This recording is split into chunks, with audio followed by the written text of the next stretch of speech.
गांव में प्रधान जी से लेकर लेखपाल से लेकर और मुख्यमंत्री और प्रधानमंत्री तक, राज्य के मुख्यालय और केंद्रीय मुख्यालय तक हमारे पास अधिकारियों और कर्मचारियों की दुनिया की सबसे बड़ी फौज है। इतनी बड़ी ब्यूरोक्रेसी हमारे पास है, शायद ही दुनिया के किसी देश में इतनी बड़ी ब्यूरोक्रेसी होगी। और ब्यूरोक्रेसी के ऊपर हजारों करोड़ रुपए हर महीने हम खर्च करते हैं, उनके वेतन पे, उनकी सुविधाओं पर। खैर, इस ब्यूरोक्रेसी का नेतृत्व हमारे देश में आईएएस अफसर करते हैं, ऑल इंडिया सर्विसेज के अफसर करते हैं।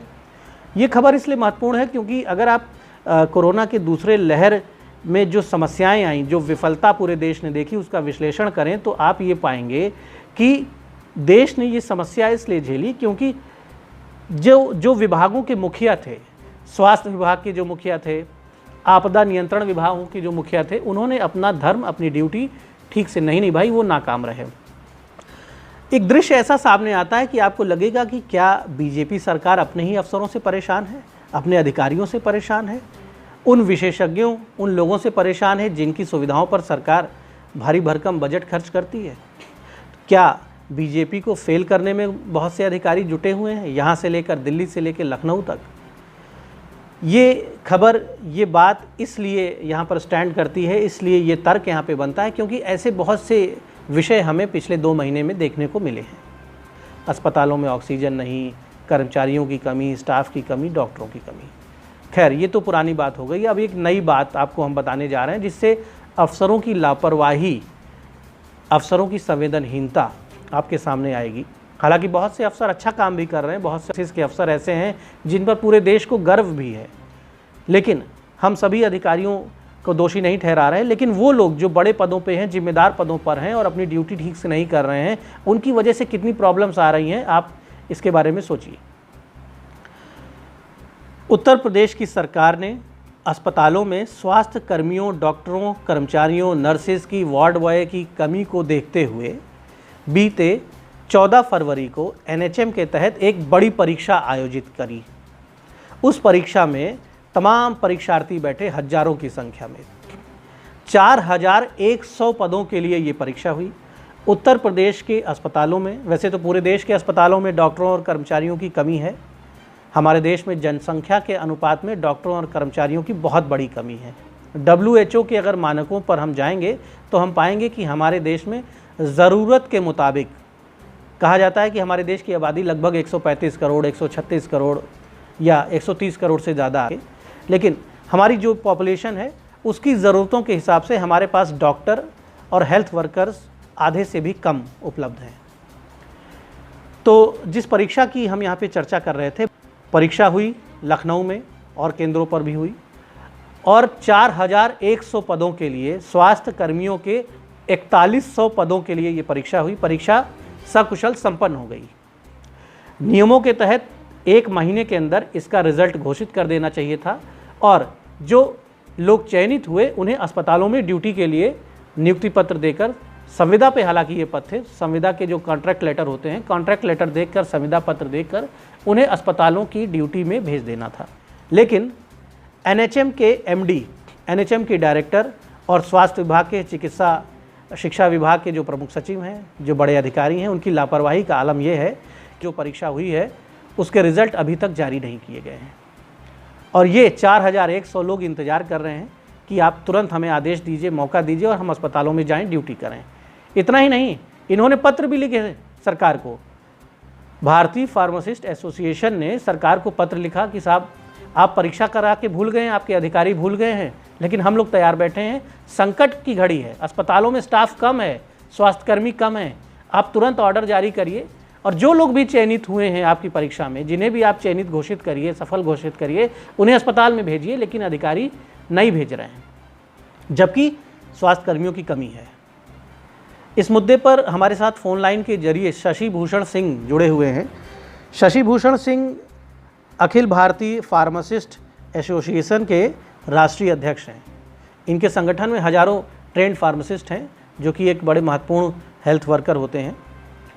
शशि भूषण जी, ये बताइए कि अभी तक आप लोग रिजल्ट का इंतज़ार कर रहे हैं, आपने चिट्ठी भी भेजी सरकार को, बीजेपी के एक विधायक ने भी चिट्ठी भेजी सरकार को, लेकिन सरकार फिर भी निर्णय नहीं ले रही है। अधिकारी क्या कर रहे हैं? क्या उत्तर प्रदेश सरकार के अधिकारी ये नहीं चाहते कि सरकार अच्छे से परफॉर्म करे, सरकार की छवि अच्छी हो? क्या उत्तर प्रदेश सरकार के अधिकारी जानबूझकर चाहते हैं कि सरकार की बदनामी हो, अस्पतालों में अच्छी व्यवस्था ना हो, डॉक्टर पर्याप्त ना हो, कर्मचारी पर्याप्त ना हो? क्या हो रहा है आखिर? और आपने जब पत्र भेजा तो क्या रिस्पांस मिला, क्या कार्रवाई सामने आई? हाँ, इसमें लापरवाही तो जरूर है, क्योंकि ये जो 4100 ट्रेंड लोग हैं, प्रशिक्षित लोग हैं, इनका अगर समय से रिजल्ट निकाल के और जो है इनकी सेवा ली गई होती तो ये कहीं ना कहीं जो वर्कलोड बढ़ा है, जो पहले से स्वास्थ्यकर्मी हैं उत्तर प्रदेश में, केस बढ़ने की वजह से, संक्रमण बहुत ज़्यादा हो जाने की वजह से इनके ऊपर ओवर एक्स्ट्रा वर्कलोड पड़ा है। और ये वर्कलोड कम करने में अगर समय से रिजल्ट निकल गया होता 4100 लोगों का तो ये काफ़ी सहायक होता। तो गवर्नमेंट को इस पे जो है तुरंत एक्शन लेना चाहिए था। शशि भूषण जी, ये परीक्षा कब हुई थी और सामान्य तौर पर ऐसी परीक्षाओं में कितने दिनों में रिजल्ट आ जाना चाहिए? 14 फरवरी 2021 को एग्जाम हुआ था और सामान्यतः लगभग 20 दिन से 1 महीने के अंदर रिजल्ट आ जाना चाहिए। जनरली जो उसका पेपर वर्क वगैरह कंप्लीट करना होता है उन लोगों को, वो कंप्लीट करके और 1 महीने के अंदर रिजल्ट आ जाना चाहिए। ये क्या चिकित्सा शिक्षा विभाग की लापरवाही है या फिर ये राष्ट्रीय जो हेल्थ मिशन है उसके अधिकारियों की लापरवाही है? कहाँ पर ये दिक्कत है और ये कौन अधिकारी हैं जिनकी लापरवाही से ये सरकारी अस्पतालों का बुरा हाल हो रहा है? ये वैकेंसी जो है वो राष्ट्रीय स्वास्थ्य मिशन के तहत थी, तो इसमें MD-NHM का भी रोल है। MD-NHM को भी जो है पत्र लिखा गया है, संज्ञान लेना चाहिए, समय से रिजल्ट निकलवाना चाहिए। अच्छा, इस समय अस्पतालों में आपके जो साथी तमाम काम कर रहे हैं, क्या हाल है वहाँ पर डॉक्टर्स का, स्वास्थ्य कर्मियों का? और बताया जाता है कि ज़रूरत से आधे, मतलब 50% से भी कम है हमारे यहाँ जो मानक है स्वास्थ्य का, उसके मुकाबले में 50% से 50% से भी कम है डॉक्टर्स और हेल्थ वर्कर्स, और लोड कई गुना ज़्यादा है इस समय कोविड की महामारी में। हाँ, वर्कलोड बहुत ज़्यादा है और स्टाफ की कमी है। जो पद हैं फार्मासिस्ट के या अनसम के या पैरामेडिकल स्टाफ या डॉक्टर्स के, वो लगभग जो है अधिकांश पद खाली पड़े हैं। तो अगर उन पे समय से वैकेंसी कर दी जाए, सारे लोग जो है अपॉइंटमेंट पा जाएं, तो स्वास्थ्य सेवाओं की बेहतरी की दिशा में ये बहुत बढ़िया कदम होगा।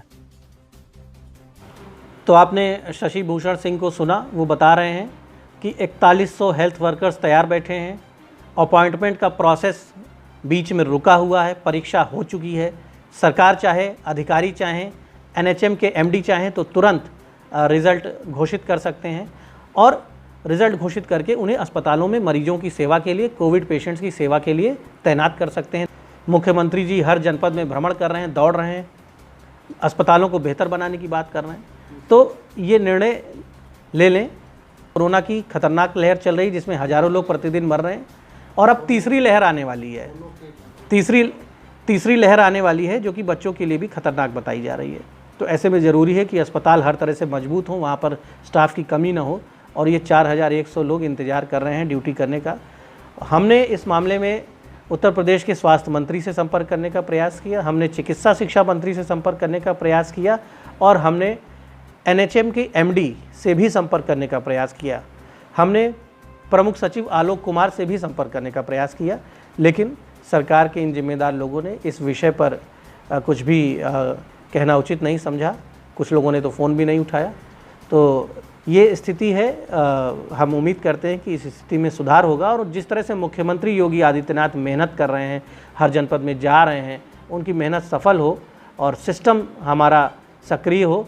जो लापरवाह अधिकारी हैं, जो संवेदनहीन अधिकारी हैं, लाखों का वेतन और भारी भरकम सुविधाएं लेने के बाद भी जिन्हें जनता का दर्द नहीं दिख रहा है, जिन्हें अस्पतालों को मजबूत करने पर जिनका फोकस नहीं है, ऐसे अफसरों को सद्बुद्धि मिले, ये भी हमारी प्रार्थना है। धन्यवाद।